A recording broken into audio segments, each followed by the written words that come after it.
आप सभी लोगों को हरितालिका तीज की हार्दिक शुभकामनाएं। भगवान शिव और माता पार्वती की कृपा सदैव आप पर बनी रहे। आज की वीडियो में आप सुनेंगे हरितालिका तीज की व्रत कथा। हरितालिका तीज का यह व्रत भाद्रपद शुक्ल तृतीया को हरितालिका तीज व्रत की संज्ञा से विभूषित किया गया है। इस व्रत का महत्व आज से नहीं अपितु प्राचीन समय से ही है। इसका मुख्य कारण यह है कि इस व्रत को विवाह से पूर्व करने से मनोवांछित पद की प्राप्ति निसंदेह होती है तथा विवाहोपरांत इस व्रत को करने से स्त्रियां अखंड सौभाग्यवती होती हैं तथा सभी प्रकार के सुख एवं ऐश्वर्यों को प्राप्त करती हैं। शास्त्रों के अनुसार इस व्रत का विधान करने का नियम क्या है?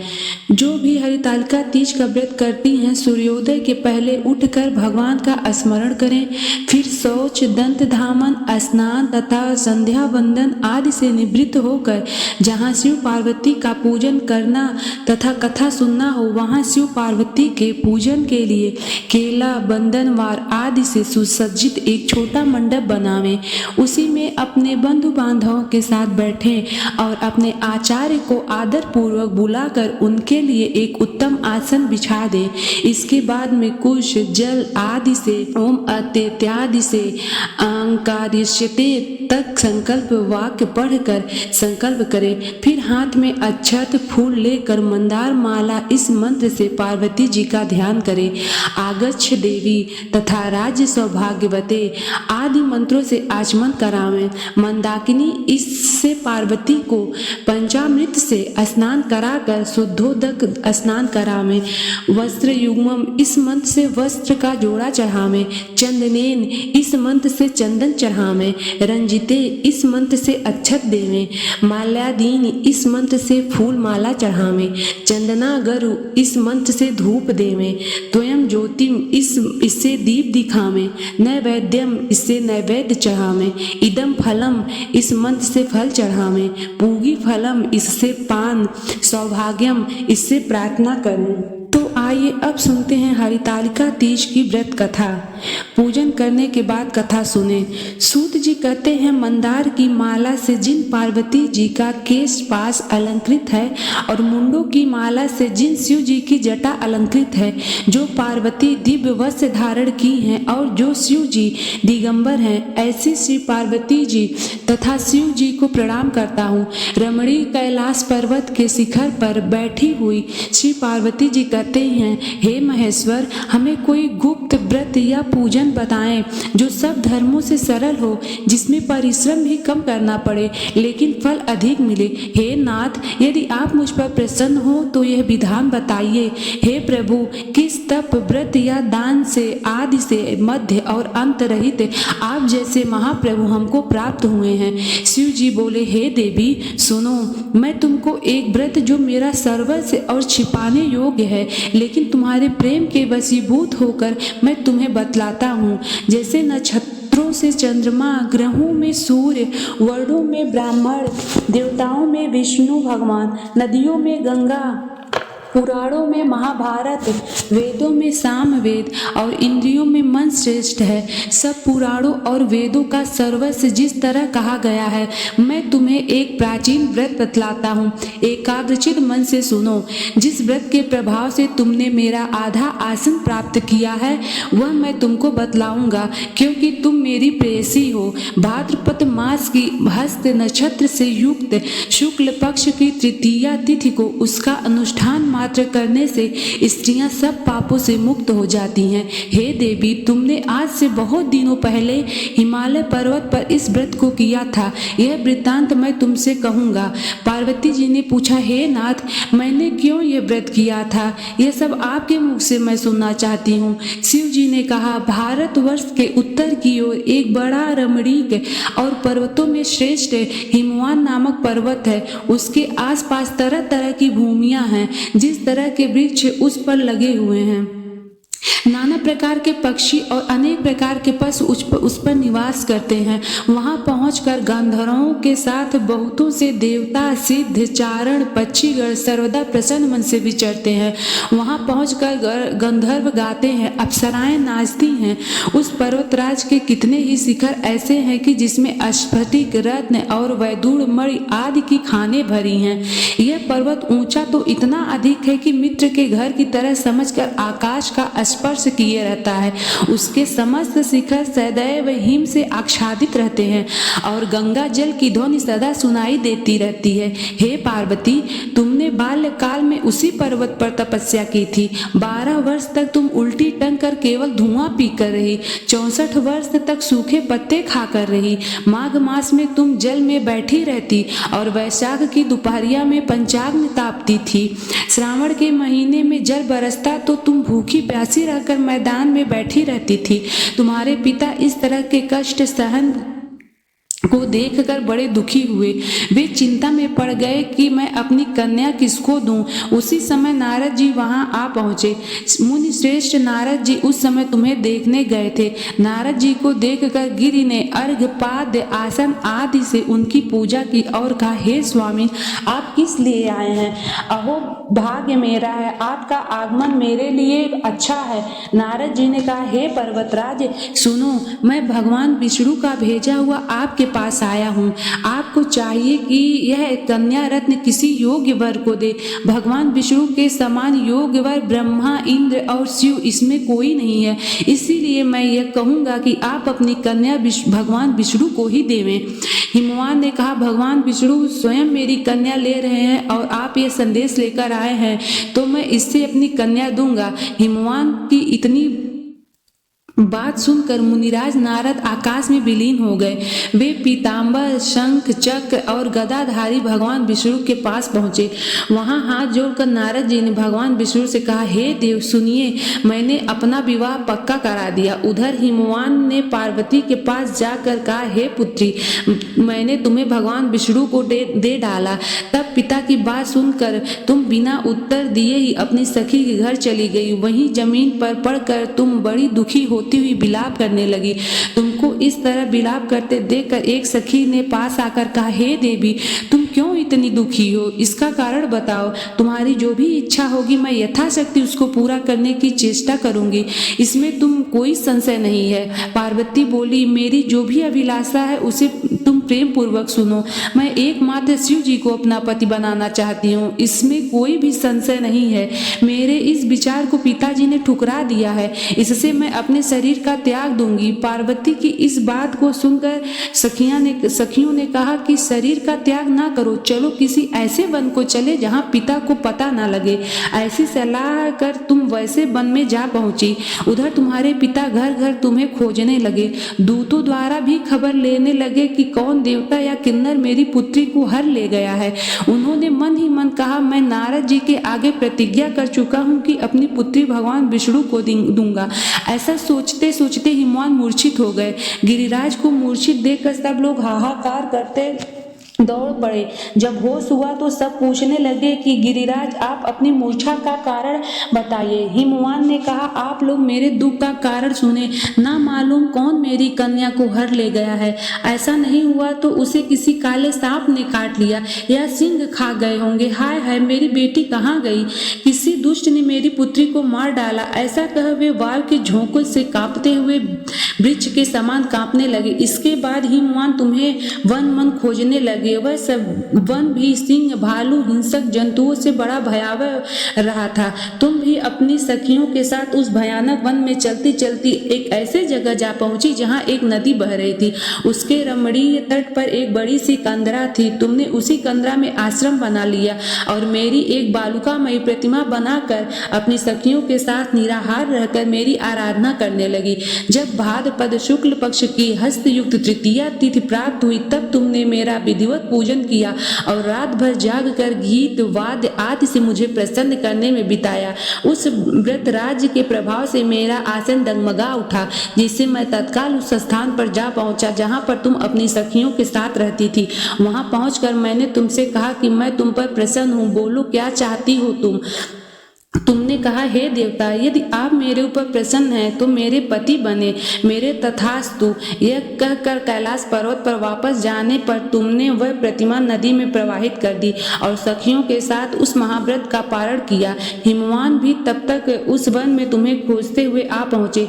चारों दिशाओं में तुम्हारी खोज करते करते वे व्याकुल हो चुके थे, इसलिए तुम्हारे आश्रम के समीप पहुंचते ही गिर पड़े।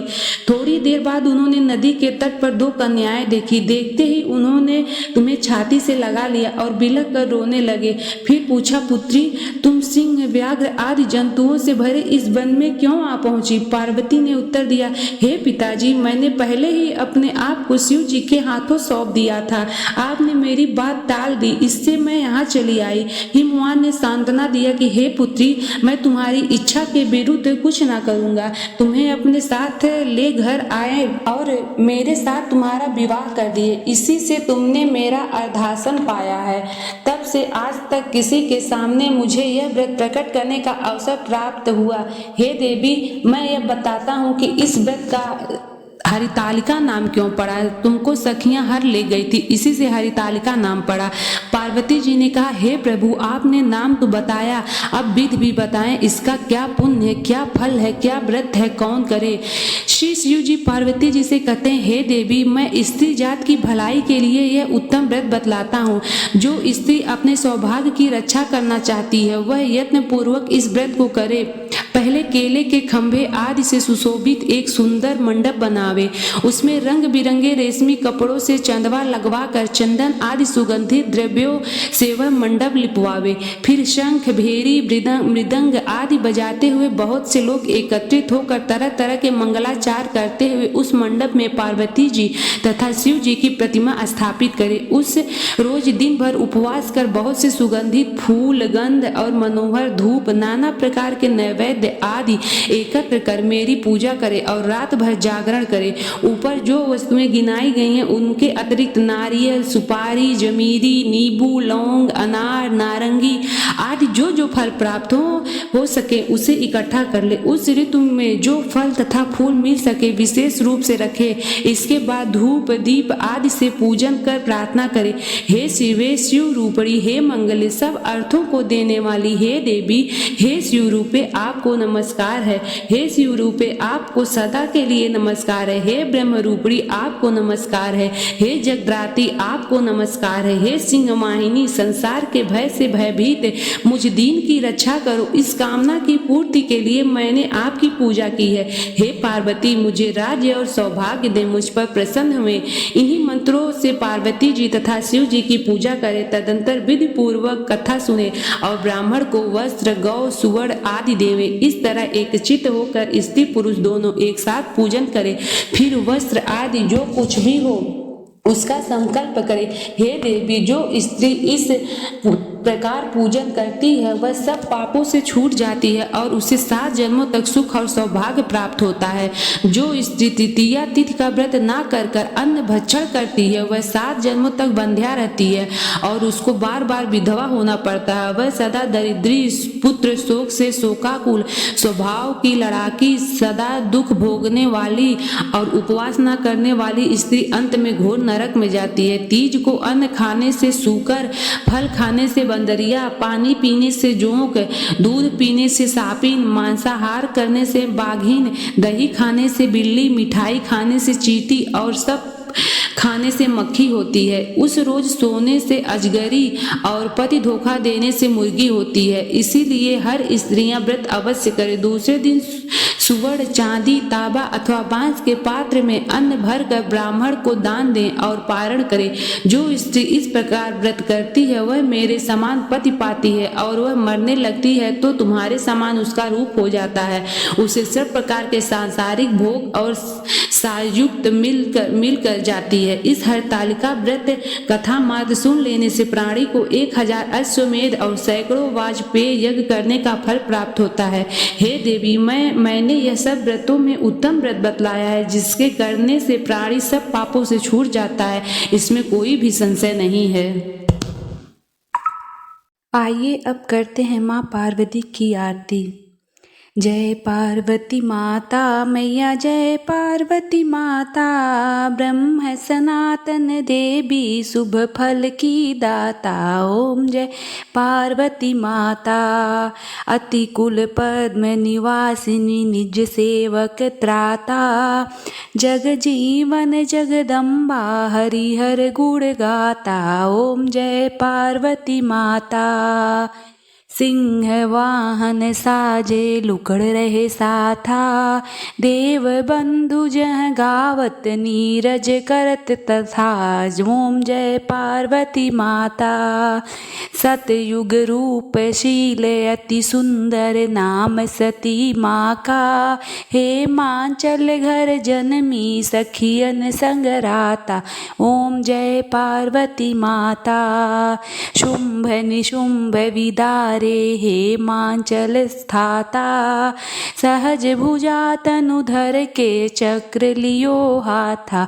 ओम जय पार्वती माता, सृष्ट रूप तुहि जननी शिव संग रंग राता, नंदी भृंग दीन वही परियो मत माता। ओम जय पार्वती माता, देवी अरज करत हम मन चित कुलाता, गावत दे दे ताली मन में रंग छाता। ओम जय पार्वती माता, सी पर ताप आरती मैया की जो मन से गाता, स्वर्ग सुखी निज रहता सुख संपत्ति पाता। ओम जय पार्वती माता मैया जय पार्वती माता। तो चलिए अब करते हैं शिव जी की आरती। जय शिव ओमकारा हर शिव ओमकारा, ब्रह्मा विष्णु सदा शिव अर्धांगिनी धारा। ओम जय शिव ओमकारा, एकानन चतुरानन पंचानन राजे, हंसासन गरुड़ासन वृषवाहन साजे।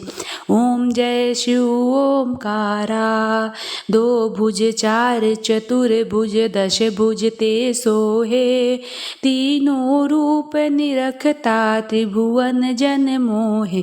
ओम जय शिव ओमकारा, अक्षमाला बनमाला मुंडमाला धारी, चंदन मृग मद सोहे भोले शशिधारी। ओम जय शिव ओमकारा, श्वेतांबर पीतांबर बाघंबर अंगे, सनकादिक ब्रह्मादिक भूतादिक संगे। ओम जय शिव ओमकारा, कर के मध्य कमंडल चक्र त्रिशूल धरता, जग करता जग हरता जग पालन करता।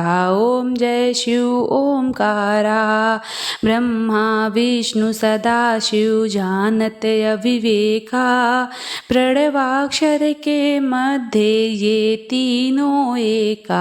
ओम जय शिव ओमकारा, त्रिगुण शिव जी की आरती जो कोई नर गावे, कहत शिवानंद स्वामी मन वांछित फल पावे। ओम जय शिव ओमकारा, स्वामी जय शिव ओमकारा, ओम जय शिव ओमकारा, स्वामी जय शिव ओमकारा, कहत शिवानंद स्वामी हरे विष्णु विधाता। ओम जय शिव ओमकारा।